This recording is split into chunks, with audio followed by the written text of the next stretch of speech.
Hello everyone, this is John Joe, and today I am going to be doing a quick review of the Behringer, the BCR2000. It's basically a MIDI controller, which is mappable to almost any program that accepts MIDI input.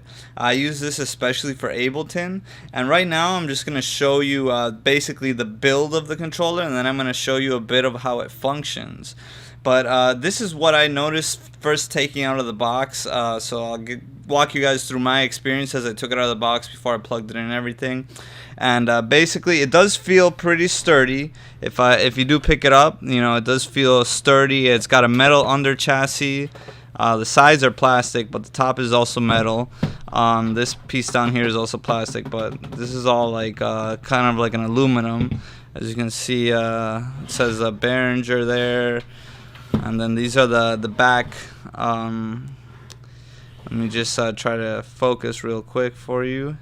So this is the back piece right here. So you got foot switches, you got MIDI in and out and through, you got your USB, and then this is what actually happened to me right when I first got it out. Let's see if you guys can see that. Right above where you put the power cable, there's a power button, right? Well, not anymore. The power button, I pressed it, and as I pressed it, I don't know if you can hear that, but it's wiggling around in there. I was able to press it, and there's a button behind it. I mean, this is just the plastic button that goes over the real button that's attached to the circuit board.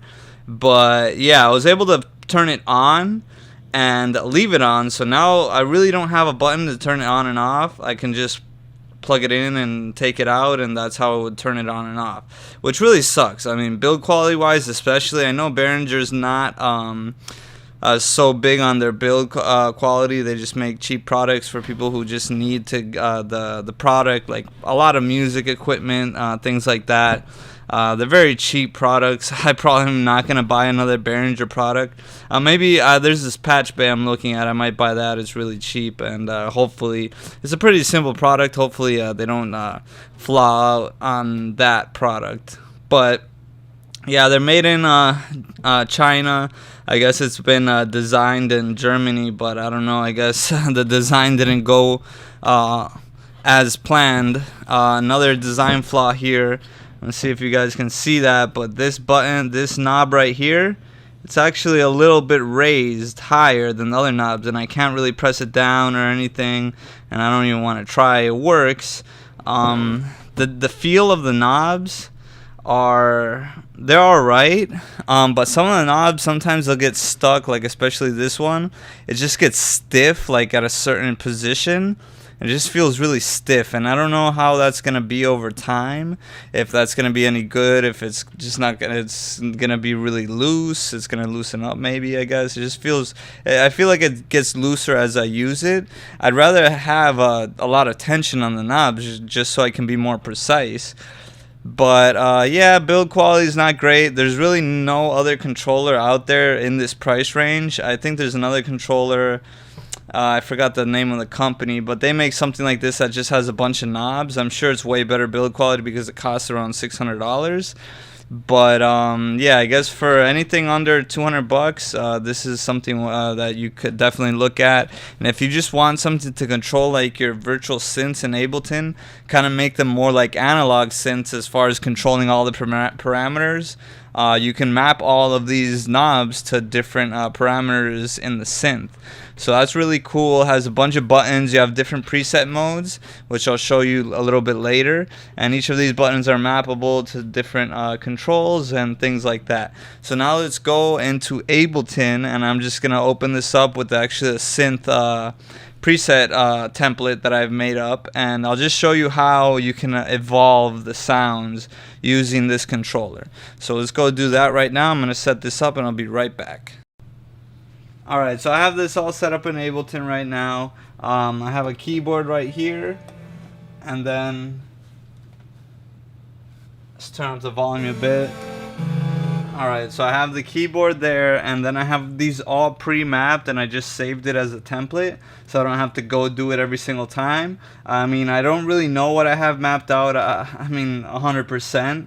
I know that each one of these kind of controls like the arpeggiator, for example, so you see it controls the arpeggiator right there. And if I go to my second preset, I know this controls like the rate. So see, I can put the rate up a bit. I can mess with that. So I can control basically the arpeggiator, things like that. And then I can, if I go back to the preset page, I can turn it off, and then it's just a note. And then I also have like the EQ, for example, and then I can cut stuff out, you know, things like that. I don't know like exactly what everything that's mapped out. I know a few things. I mean, after I use it for a while, I'm gonna get more of the hang of it. I'll start remembering where everything is. I just really haven't gotten a lot of time to use it. But basically, if you just hold down a note, you can kind of change things, get different sounds going on.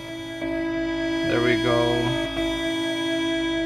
Kind of get different things going on there. Get rate changes, things like that.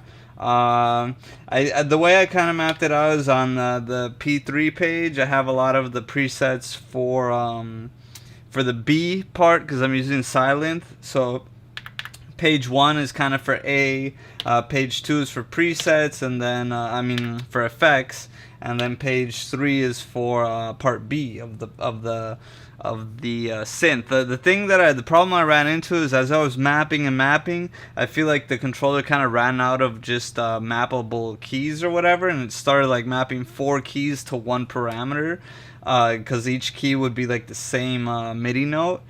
So yeah, that was a big problem. So I only got to page 3, and then I kind of stopped and I just started messing with the sounds. But here I'll kind of show you. This controls the master volume. This controls the master volume. They all control the master volume, even though, you know, so because they're all the same MIDI notes. As I was mapping things out, I didn't realize it till later, and then I found out that it was doing that. So you can kind of just see how it's a lot easier to kind of mess with your synth, your virtual synth, when you have all these knobs. It's just a lot quicker. So I can kind of find sounds a lot quicker, especially if you're tired of using other people's presets and you want to kind of make your own sound. This is a huge thing. And of course on the APC you got knobs, you just don't have as many knobs as you would on this controller right here. And between the APC 40 and the push, I mean, I got plenty of knobs, but here I got a lot of knobs. I mean, I got 3 pages of 32 knobs. That's just a lot of stuff to go with. See how I can just change the sounds up, you know, very easily. Just kind of figure stuff out as I go. Kind of get, maybe I want more cutoff or less cutoff, some resonance. I know this is resonance, so I'll get some resonance there. So, you know, and that's pretty much how it works. The buttons, everything's pretty much mappable, I believe. I'm not sure about these preset buttons. I really wouldn't want to map the preset buttons just because I like flipping through the pages. I believe you have up to 10. You have a lot of pages, really. And now, yeah, so about 12, 13, 15, about 14 pages, I guess. I mean, I don't think you're going to ever need that many. I mean, 3 is a lot to me, and I think that's as much as anybody's going to need for the most part. I mean, you could always use more, but, yeah, you're just going to get really complicated. So that's pretty much it. That's the BCR2000 B control Rotary controller, whatever, from Behringer. Build quality, I'd honestly give it a 5 out of 10. You know, mappability, definitely 10 out of 10. Great idea, great concept. Very poor execution as far as manufacturing processes with my power button, which is kind of a very important button for this controller, because now I just have to unplug this or use the surge protector and use the switch on the surge protector if I don't want to keep on unplugging it, because after unplugging it so many times, you know, you're gonna just start damaging the plug in the back, and I'm assuming the plug in the back isn't of a good build quality, seeing as the button right above it was not of good build quality. And once you damage that power plug, you're gonna have to repair it or something, or you're screwed, because I don't know. It's just not the highest build quality. I mean, it is sturdy. I wouldn't take this on the road with me because, I mean, you're definitely going to have to protect it. I know Daft Punk, I believe, uses these controllers. I don't know if it's this one or that Behringer has one that's, I think, it's a BCF controller, which has a bunch of faders, kind of like the PC, and they're motorized faders so they can have presets and they move on their own, which is kind of cool. But other than that, I mean, it's a great controller. There's a lot more stuff I could do with it. I have to explore, get a little more in depth. Maybe once I figure out some cool tricks or some cool things you could do with it, maybe I'll put up a video for that. But I'm just going to stop talking because I'm just going on forever. I really like the controller. Is it worth the money?